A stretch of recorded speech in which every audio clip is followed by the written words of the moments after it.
Shalom saudara-saudari, pada kesempatan hari ini saya mengambil tema pelayanan Tuhan.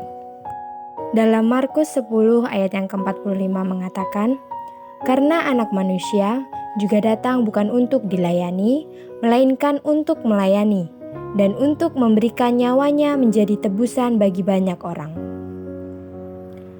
Anak manusia datang dan melayani. Siapa saja yang datang ke hadapan Tuhan, Tuhan pasti melayaninya. Terhadap yang lapar, Tuhan memberi makan. Yang sakit, Tuhan sembuhkan. Saudara-saudari, pelayanan Tuhan yang paling tinggi adalah memberikan nyawanya menjadi tebusan bagi banyak orang. Sesungguhnya, di atas salib Tuhan justru dengan jiwanya melayani kita.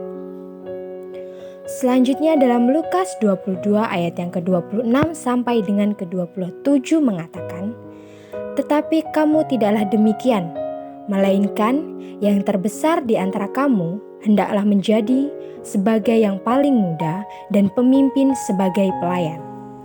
Sebab siapakah yang lebih besar? Yang duduk makan atau yang melayani? Bukankah dia yang duduk makan? Tetapi Aku ada di tengah-tengah kamu sebagai pelayan." Tuhan di tengah-tengah kita melayani kita. Ini adalah kasih karunia.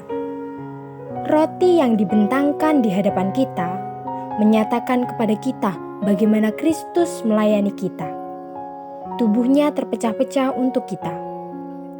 Dan kasih karunia adalah Kristus terlebih dahulu melayani kita, kemudian baru kita melayani Kristus. Saudara-saudari, Tuhan itu besar, tidak terbatas. Oleh sebab itu, Dia bisa dengan tidak terbatas melayani kita.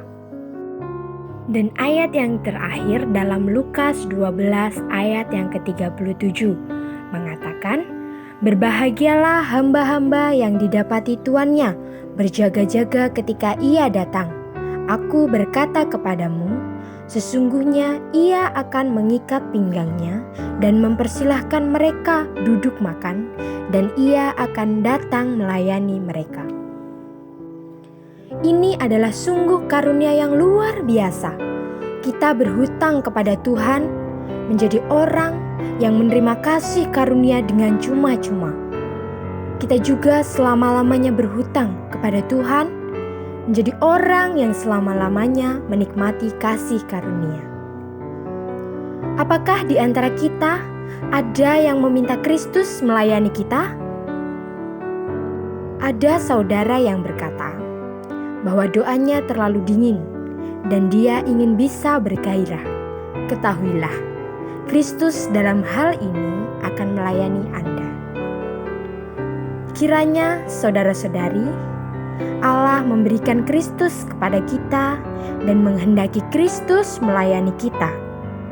Sejak Kristus mati di atas kayu salib, Kristus selalu melayani kita sampai selama-lamanya.